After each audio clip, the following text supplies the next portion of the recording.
Welcome to the cast.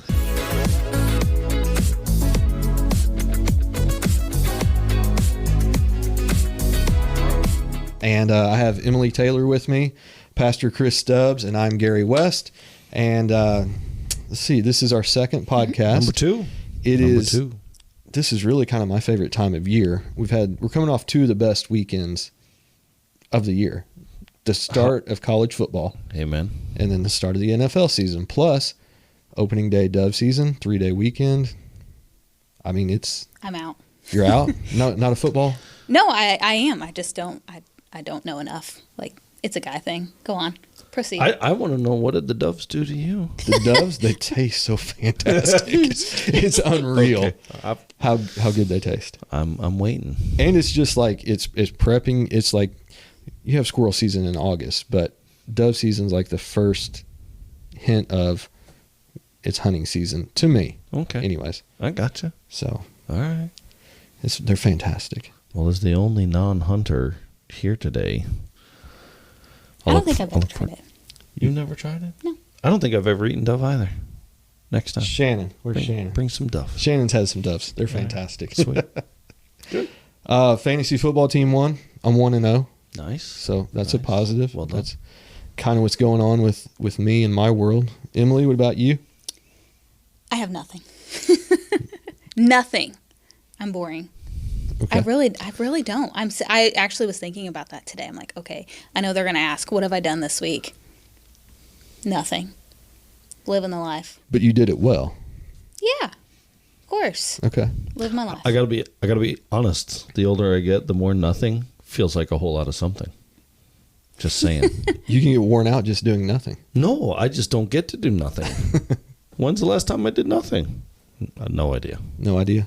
So enjoy. Thank you. Okay. I will. We're also coming off our men's fish fry. That was yesterday. Yeah, it was a good time. That was a good time. Still smell like fish. Fantastic. Yep. We had a good turnout. I think did you take a count? Yeah, just under 50. I was Just under pumped. 50. Had a good time. Good deal. Threw some bean bags. Mm-hmm. Not well, but I threw them.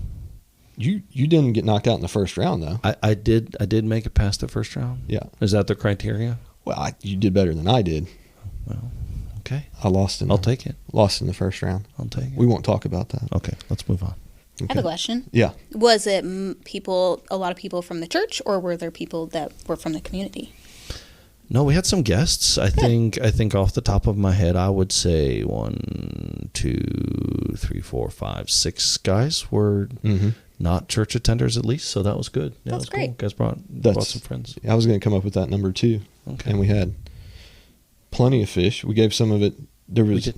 Yeah, we sent it to it's a women's shelter. Yeah, not one in town. One of the guys has a connection in Salem, and so we're like, yeah, take it. So they took a bunch of food. It was cool. Mm-hmm. That's great. Yeah. Good deal. And so this is early enough that we can announce that our Wednesday service is going to start at 6:30. Yeah, I mean, by the time this comes out, it'll be after it. But just a reminder to people that are listening, Wednesday night time is shifted to 6:30. So the goal is to be done by 7:45. I'll work on it. I'll work on it. Yeah. But that's the goal. We figure just to help with families and just getting to bed, kids to bed, and I get whiny when it gets too late. So Amy needs to get me to bed. Get you home as well. Yeah. Okay. So I think we're ready to jump into today's topic. Yeah. Which is titled "Get in the Gym." Yeah. Yes. And I've been in the gym. What are you talking about? We're gonna touch on spiritual health and kind of correlate that to your physical health, and basically how they're similar in the more time you put in, the more you get out type of thing. But I want to start with, I think a lot of people avoid church or don't go to church because they don't think they're spiritually in shape enough to get in. Like they think they need to get their life together and then they can come to church. And that's not how it works. Like you wouldn't get in shape and then go to the gym. Right. You go to the gym, then you start to see the results. And it's the same thing with church or your spiritual life. Is you want to come to Jesus first, come to the church, and then you will start to see the results take place. And honestly, in the beginning, you're not going to be very good at it, right? I mean, when you go to the gym for the first time, if you've never been in a gym before in your life, you're not going to know what exercises to do.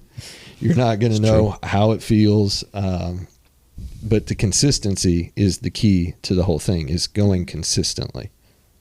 Yeah, I think this is a great topic to kind of launch into after people listen to the first one. And for me, it's a real natural segue into, okay, what do we want to do with the podcast? What do we hope one of the things this accomplishes is kind of helps people recognize a couple things. And I think the gym's a great analogy. I think that idea of not knowing what to do. I don't know if you've ever walked into a gym for a first time. I certainly have, both as a young person, then later on as an adult, and it's a little bit intimidating. Like to walk in and be like, I don't know what all this stuff does. And of course, you don't see the people who are out of shape. Like, so Ian wanted to get in shape, so we started going to a gym in South Africa, and we walk in, and two of the largest human beings I've ever met. I'm like, we called them the rhino and the elephant, and they weren't far off.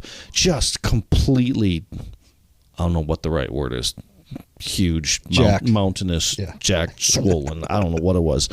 And these guys are walking around, and it's hugely intimidating. And you're like, I don't know what to do. And, you're watching them doing whatever they're doing, and they're maxing everything out. And you're like, yeah, I can do the bar.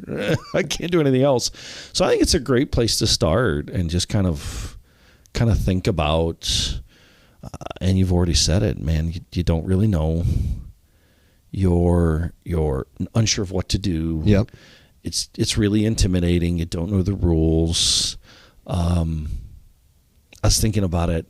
This is weird. So I have such an odd perspective because I see everybody from the front. Right. So we're doing communion, and there's a newer couple in the church, and we're so used to doing it the way we do it. Like, okay, everybody knows you get the stuff, and then you wait.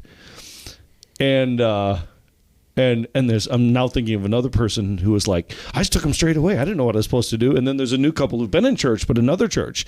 And I remember like, I didn't really tell them what to do. Like, everybody knows you just hold it and you wait. Pastor Chris will tell you when to do it. Yeah. But I didn't tell them when to do it. So that's like one of those deals where it's kind of weird and off-putting and unsure, and where do I go and what do I do? So I think it's a great analogy. Yeah. And I want to also touch upon, even though if you've never been in church and you're just starting out, this whole analogy can be also linked to people that may have fell away for a time. Like, think of if you go to the gym for so long. I can't speak of that because I'm not a gym person, but you fall away and you become out of shape and weaker, and your habits are not great. That can happen to us as Christians as well. Absolutely. And I can be the first one in line. Like, there was a time in my life where I felt like I just wasn't with it altogether. And I would come to church, go through the motions, but until I get back in and get myself in shape, you're not alone, is what I want to say. Whether you're a newer Christian or somebody just coming in, or if you've been a seasoned Christian and life happens at times. So I just want to point that out. It's for both people at the beginning, and also it can be right in the middle too. Absolutely. As well. So how do we, I think you raise an excellent point. How do we create a space then where we help people, whether they're brand new or they're navigating, I used to do this, I didn't do it, what may be self-induced shame and guilt, maybe other people's induced shame and guilt. I mean, you have that obstacles. How do we create a space where people can come in and get right back into the gym? Not intimidating too, right? Yeah. Yeah. I think, well, first of all, I think the people that are in spiritually in shape, if they reach out if they're inviting to them, if they're welcoming to them, that would be a huge help to somebody coming in from maybe not a position of where they feel worthy, but you're never worthy. None of us are worthy. Yeah, that's the thing too, is like, even when you were in Africa in the gym and those big guys were there, they were still working and fine tuning, and they were just further along than what you and Ian were, but they weren't perfect. No. they're still working towards that. So that's what, people coming in kind of have to understand, like nobody in here is perfect. Mm-hmm. There's only one guy who's can hold that, and that'd be Jesus. But the rest of us are trying to get, just trying to stay or improve, our spiritual walk, stay on that line, on that trail. But that's what I think is those of us who are more seasoned, being inviting, being welcoming to newcomers will help them feel more comfortable. Right. Yeah, so it kind of is on those of us that are part of the body to find them, see them, encourage them, welcome them. Emily, what do you think? I think that's just, for me, that's a challenge for me to make sure that I am aware of who's around me and to make sure that I am welcoming and letting people know they're not alone. Like, for me, I went to another church a few years ago, and I just thought to myself, okay, this person is welcoming and this person is welcoming. I want to make sure that I radiate the same energy when others come in that may not know, because we could be the beginning steps. Just like when you walk into a gym and you may have a trainer, are we going to be that trainer? So for me, it's almost a challenge for me to get more in shape so I can be willing to lead others. Because I mean, don't get me wrong, I'm very intimidated sometimes when I come into a new church, or because I'm thinking, where do I even start? So I want to make sure people have that calmness in a sense. I mean, you're probably not going to be calm, but you're going to come in and you're going to feel at peace and welcomed. And so not only is it a challenge for them, but it's a challenge for ourselves as well. Yeah. Holly this summer, my wife, she met a person, invited this person to church, and the person was questioning her, like, do I have to dress in a certain fashion? Do I have to, things about the church, like wanting to know how she needed to be to fit in.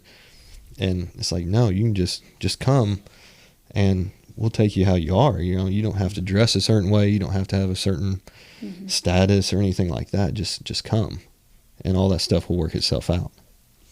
And I think it's important that we understand that some of that is those of us who go to church, even if we don't ever go and greet somebody, because you talked about that, and not everybody is.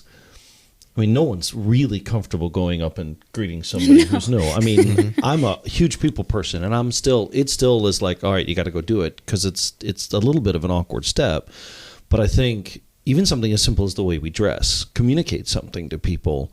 I intentionally don't wear suits and ties. They're uncomfortable, but it's more than just a suit. It's more than just they're uncomfortable. There's an intentional choice to say, I want people to feel comfortable when they walk in. I want people to have as few barriers as possible. So I think that's one thing we can do. I think thinking about what's going to happen when I go to church today. Am I going to, if it's tough for me to go welcome somebody, what if somebody comes up to me? How am I going to respond? Just thinking about it. I think that the biggest issue, honestly, is just being kind to people. Like we think there has to be this thing, and I'm like, just be nice. Somebody says hi, say hi back. When you recognize somebody as new, okay, maybe I have to push myself a bit, but to me, the responsibility is not on the new person. The responsibility is on those of us that are there. Yeah, absolutely. And like when we went to the gym, the first time we went, we had a guy walking us around. Like somebody who came alongside of us, and that was their job, and that's what they got paid to do. But I think that's one thing we can do to help people, is have people who are looking and like, oh, you're new here. Hey, let me walk you around. Let me show you what to do. Let me point you in the right direction. I think some of those are intentional steps that can soften the new. Absolutely. And even like having, you said, places to plug them in, like the start of the foundation series. And these different things that you're doing intentionally to help people, newcomers, find their niche or their path is going to be beneficial. You said something I want to dig into a little bit farther, if I can. You said we're not going to be perfect. We're not going to do it perfect. How does that translate into creating that space that's okay? Like for both of you guys, how important is it? Give me your thoughts on that. Well, I think, I look at the disciples, and I look at Paul, and I look at the characters of the Bible, if you want to call them characters, the people in the Bible, and none of them were perfect, but Sure. all of them found Jesus, or he found them, and they all benefited from his love. So I think it's important for us as the church to have grace for those that are coming in, and make them feel welcome, make them feel like this is a place where whatever they have, whatever sins, ABC, it doesn't matter. That doesn't disqualify you from the love of Jesus. Sure. Mm-hmm. That doesn't disqualify you from my love, or from the church. Like, that's just, it's like going to the gym. You just don't get in shape and then go there. Mm-hmm. It happens by getting there. Then you start to see the results. So that's kind of my take on it. I think of the Bible study that I'm currently in with several girls my age, and for me, it's interesting to watch some of them grow, because some of them may have never even known about Jesus. And I remember one of them specifically, she came to Bible study, and one of the more seasoned girls went over and said, okay, let me show you. This is where I think we were going to like Matthew. Well, let me show you, how do you find a Bible, a certain book of the Bible, I mean. And I just thought, man, like, in my mind, we get so in a routine, or at least I do. And then everything I say, I'm speaking just from what I have felt or thought. We get in such a routine that I think, oh, it's not that simple. Mm-hmm. Right. For somebody that's coming in. And so for me, I have to break it down to remember, okay, like you said with the disciples, none of us are perfect. We've all come in on different levels. We have to have grace, because at one point in our time or our lives, somebody's had grace for us. Mm-hmm. And so for me, it's just it's a good reminder that, we are living out what Jesus, he gave grace to everybody, that we're completely imperfect, and we're so imperfect. And so we need to recognize that. And I mean, again, I could be word vomiting. I think I said that in the last podcast. Word vomit is my title here. Right. But yeah, just to reflect that whole idea of grace towards others that are brand new, that may feel like, I don't even know where to find the book of Matthew. Where is that? Mm-hmm. Or even like, how do you say Philippians? Or, it's simple things, So, all right. So, one of and we've talked quite a bit about new people, and you're Emily, you're kind of bleeding into something else, and Gary said something that kind of has been triggering the thoughts. It's easy to have grace for new people. I think it's a different creature to have grace for people that have been around for a while. Mm-hmm. And yet I think it's really important, and you touched on it, those guys are still working. Mm-hmm.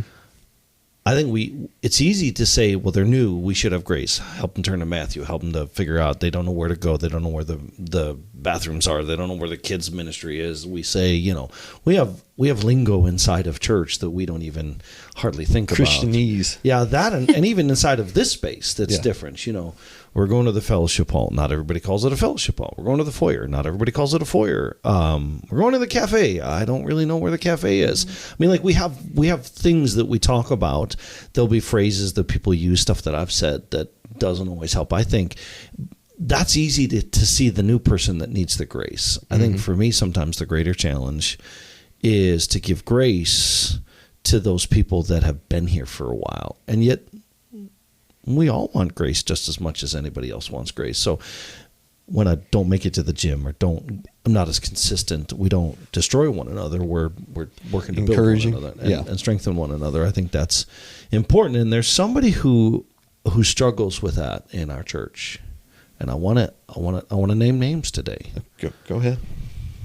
Marjorie struggles with giving grace. Yeah. We got to introduce Marjorie. Go ahead, Emily. Marjorie is here with us. Oh, Marjorie. Our lovely tree. Don't you all love it? I think this is probably going to be our top #1 guest who's going to be here every week. Yeah, because she's Marjorie. just a lovely person. I keep whacking her with my hair, but it's fine. She's fine. She's a little judgmental, but she's fine. So we got introduced to Marjorie a couple weeks ago, and we knew instantly she needed to be part of the podcast. Unfortunately, Marjorie probably will get blamed for a lot of things. Yes. Because I feel like she can handle the weight of being our scapegoat. So Marjorie struggles with being judgmental. Yep. Every church has a Marjorie. Every church has a Marjorie. Yeah, at least one. Let's just say one. Just one. We'll be kind. Okay. We'll say one. No, but in all seriousness, I think it's easy to give grace to new people. Mm-hmm. Yeah. It's a whole other deal to give grace to one another. But I appreciate it when people give me grace, and I think extending grace. I think of Peter, loudmouth, hot-tempered. Peter, and yet Jesus goes out of his way to restore him. Peter missed out on the gym for a while. Peter didn't do the exercises right. Peter, ran his mouth like he knew the show, knew how to do it all, but then Peter fell on his face, and yet Jesus goes out of his way. Not to leave him in that place, but to restore him. Not to say, hey, you can keep coming to the gym and doing nothing. No, let's get back in, let's get back working, let's get back doing. And I think that's an important component of all of this as well. As we talk about the illustration of a gym, man, it's not just like, oh, new people, we welcome you, but even people that have fallen, have gotten away, aren't doing as well, who just need a little encouragement. Hey, I've plateaued and I'm frustrated. I think we've all been in that space where you got to do something different to get something different. So you got to change up the routine. You got to whatever you need to do. And I don't know a ton about weightlifting, but I know if you do the same thing over and over, you don't necessarily get exactly what you want. You got to switch up the routine sometimes and do different stuff sometimes. So I think for me, that's that encouragement to keep going, even for those that are doing well, to take it to the next level. That's part and parcel of this analogy is, hey, let's be that place for people. Yeah, and it's the community of the church. Like, because how many people are we running? 260-ish? Yeah, average attendance is right around there. 260. You're gonna have probably a core group of 10 to 20, maybe, as an individual. So if you can find somebody in your core group that will come alongside you, and in that, if you need that, and help you through that time, whatever you're going through, the community of the church would be what would help a person through that. Absolutely. But you gotta be here. You gotta get plugged in. Gotta be in the gym. And even like you said, for the person who's been here for a while, who is 20, 25 year seasoned vet, still comes up against something, they've got their core group that they can go to. Yeah. And they can work through it, and I think that's one of the big benefits of the church. Yeah. Should be. I would say that one of the things that I find most meaningful, I've been in church all my life. There are still moments where I feel like, do I matter? I want somebody to come and talk to me. I want someone to encourage me.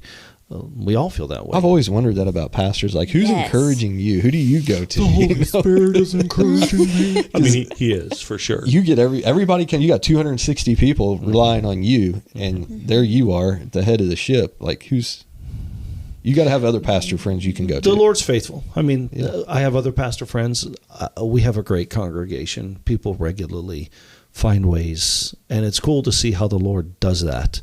In those moments, I had a conversation last night with somebody, and they were like, hey, they made a comment that was like, okay, that's really insightful. That's hugely encouraging to me. So there's encouragement everywhere if you want to find it. There's frustration everywhere if you want to find it. It's part of what you're looking for, but not God's faithful, man. He's cool.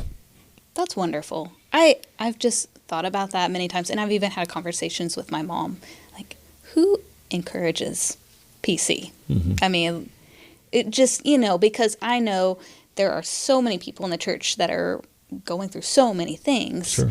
And who helps them, build their muscle? Well, most of them go to you or Amy. And so I just always think, okay, who helps? Well, Amy's obviously the first one. Sure. I should have started there. Sorry, babe.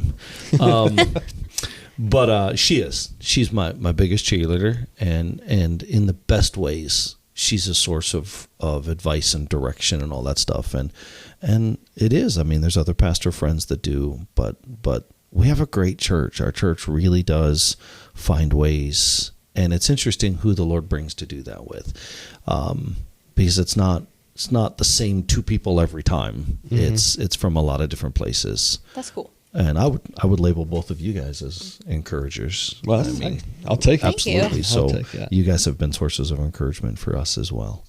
I'm going to flip the switch here. Okay. So we've talked about the person who, is new to the gym. We talked about the guy who's left the gym. Mm-hmm. What about the guy who's not getting the results that he wants while he's out there? What's the difference between the person who's moving forward and the one who's kind of stagnant? Mm-hmm. You asking me? I'm asking you. You're looking at me. No, I'm asking you. Yeah. You're asking me. So if you've been, you're in that spiritual, you kind of hit that spiritual maybe plateau, or you're regress. You see yourself regressing. What's the remedy? I mean, there's a couple of questions. I think you got to ask: has something changed? Is there a noticeable block? Have I changed eating habits? I mean, it's similar to the gym. Have I changed eating habits? Have I changed workout habits? Have I changed something in my routine? Is there something that's fighting me harder now? Is there a life circumstance? Obviously, we believe in the spiritual reality. So, am I bumping up against a spiritual challenge? I think the other dynamic sometimes is the Lord allows us to step into difficulties because he wants us to develop muscle. I mean, the whole idea of weightlifting is that you tear your muscles and they rebuild themselves. Mm-hmm. That's the whole point. Or like cardio-wise, you're expanding the capacity of your lungs. So there has to be some tension in order to build the muscles. So sometimes it's God ordained that we're walking through a season of stretching, of testing, because it's out of that you grow. So I think you got to kind of determine what's the cause of that stagnancy. Is it that am I going through the motions? Am I no longer pushing myself? Am I no longer going deeper? Or is there spiritual opposition? Is the Lord giving me a moment of tension to help drive a bit? I think it can be any of those things. And I think sometimes we have unrealistic expectations. I used to tell our young people when you would go to like camp or go to youth convention or go to a conference that these are hair on fire moments.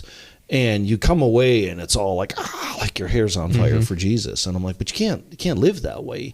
Sometimes there are seasons of rest that are natural, normal parts of a cycle. So I think the expectation that I'm going to live with my hair on fire can't exist that way. When we lived in Africa, it was such an interesting perspective. I've done a ton of mission trips bringing teams, and you leave that mission trip absolutely exhausted. And the missionary's the same way. Like, you leave exhausted. A team leaves and you're like, that was awesome. But if another team showed up next week, you would die. You would be dead. Yeah. So you can't live at that fever pitch. And I think it's wrong to think I got to live at a fever pitch all the time. I think there are seasons of work, and then there are seasons of rest. And that's God ordained rest. So I think sometimes you got to understand, even in the workout setting, you can't lift heavy all the time. You have to have moments of rest. You can't go hard all the time. Your body will break down. It'll crumble. It's kind of the same deal. There is a natural rhythm that we have to walk into. So even I think some of our expectations, I'm in the gym, but I'm not lifting heavy all the time. And it being okay that there's a season of rest and then there's a season of heavy lifting, that we walk in that cycle well. That's, I think, is a great point. The whole cycle with the rest, because I remember back in January, I was speaking with somebody and I told them I felt like I was just digging through every single book, devotion, Bible, whatever I could get my hands on. But I was wearing myself out. Yeah, absolutely. And, there, like you said, thank the Lord, there is God ordained resting moments. Yeah. So like you said, getting in the gym, you can wear yourself out really quickly and that hair on fire moments. But rest is just as important. And what you touched on right there is another big thing, is what you're putting into your body. And it's when you're lifting, if you're not eating the right nutrition, if you're not dieting right, you're not going to see the results that you want to see. And it's the same thing spiritually. If you're here for 2 hours on Sunday morning and then you go out into the world and you fill yourself with filth, then you're probably not going to get the results that you want to see. Right. Or there's going to be, if you do, it's going to take a long time. Yeah. Yeah, absolutely. I was telling you earlier, I'm reminded of this, I don't know what it's called, a reel or whatever it's called. My children will correct me later. About this pastor, and he's talking about the gym. I've seen it a while ago, but I was reminded of it when we were prepping for this. And he says, he brings a guy up on stage, and this guy is just jacked, and he's like, me and this guy go to the same gym. Mm-hmm. Me and this guy lift the same weights. Me and this guy listen to the same music. We're in the same atmosphere, but we don't look the same. And he was talking about how we use the gym. Like, if I'm going to church because I'm using it to get strong and get healthy and work out, what happens outside the gym actually matters.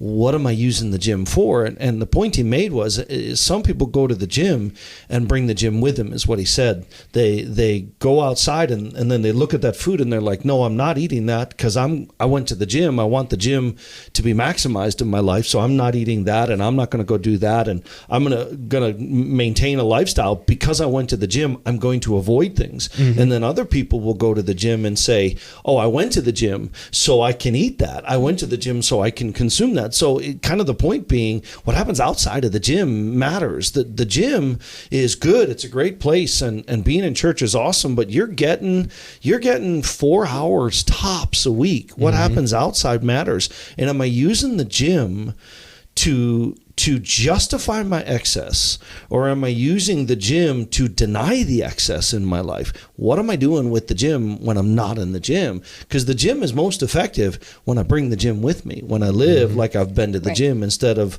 using the gym just to justify whatever I want to do. And I thought, man, that's such a powerful point. I saw it over a year ago, and as we were prepping, I went and watched it again. Do I use the gym to deny excess, or do I use the gym to indulge in excess? And I think that's the final part in that. Am I going to church to justify whatever? Oh, I went to church this week, so I can do whatever I want to do. Or am I saying, no, I went to church this week, I want to maximize that, so I'm not going to do this. I'm not going to eat that. I'm not going to put that in my head. I'm not going to listen to that. I'm not going to ingest whatever that is, because I want the gym to have the maximum effect. I think that's a powerful component to that as well. That's probably the most important thing. I think they all work together. But there's so much more time outside of church than inside. Absolutely. It's a challenge. It is. Emily, would you like to conclude with anything? I just think this is great. I'm over here thinking about the next topic we're going to talk about and tying that in. So I'm excited. Yeah. Pastor Chris? No, I think I love this whole idea of we're all just trying to get to the gym and make ourselves better, and we'll do better if we're all helping each other along. We'll do better in the gym if we're helping each other along. We'll do better outside of the gym if we're helping each other along. Like, this is not just a do-it-myself issue. And if we can see each other as working together and getting ourselves healthy and moving ourselves down the road, then how much better off will we be? You said it, Gary, this is a community deal. And that's how I think we should function as a church. When we're in the gym, we're worshiping Jesus, we're encouraging each other, we're going after it. When we're outside the gym, we're paying attention to one another, we're walking with one another, we're helping one another. Man, what could we be if that's how we began to function? Absolutely. Yeah. So I would just conclude with encouraging, if you're watching this podcast and you don't have a church home, come give us a visit. If you are in this church and you see somebody, doesn't matter if they're new or if they've been here for a while, but if you see the opportunity to love on somebody, encourage them, do it, because we all need it, and you may never know when that person needs it. So give somebody a word of encouragement, and hopefully we'll all get there together. Absolutely. It's great. Sweet.